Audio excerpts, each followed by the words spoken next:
Welcome back to Live on Lakeside. If you are a parent or caregiver, you're going to want to stick around for this. Obviously, summer is right around the corner, and you just want to be enjoying that time poolside. But of course, it's so important to know about water safety. Yeah, Holly recently visited Akron Children's Hospital and spoke with one of their injury prevention supervisors. Good stuff about water safety guidelines, and she shares information with you right now here on Live on Lakeside. Let's take a look.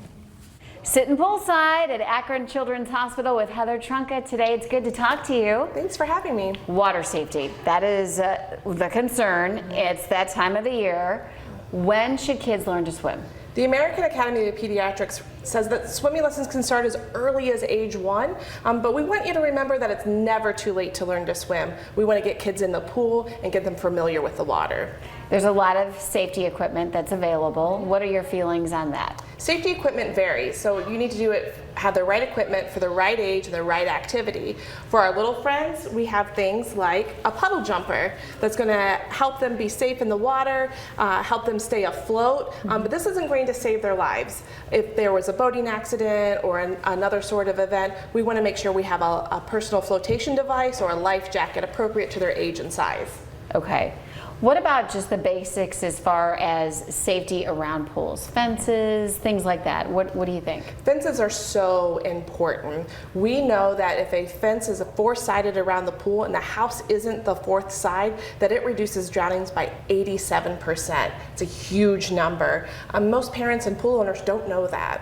That is a really alarming statistic, actually, if you think about it. And then I always think of public places, because during these months we take our kids to public pools, we might be vacationing, lakes, obviously we have our own in our backyard, but then oceans too.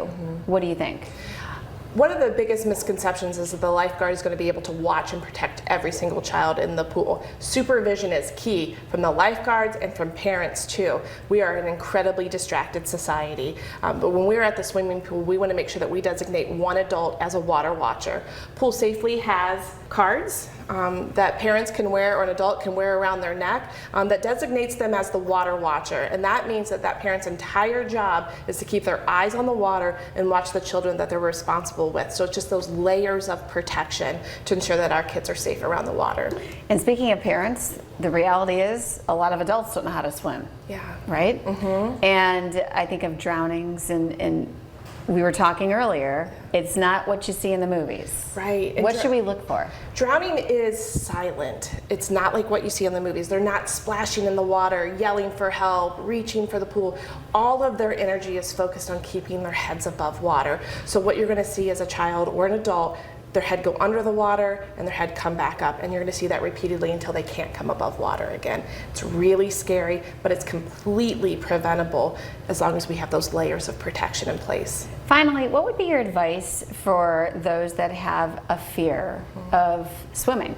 Would you recommend conquering something like that? Absolutely. We know that when we start kids as young as 1 in the pool, that familiarity reduces anxiety around water. And so if we can get them in the pool, get them familiar, get them prepared, if they would fall into the water, they're less likely to panic and get able to get themselves to the end. As far as adults, it's never too late to learn how to swim.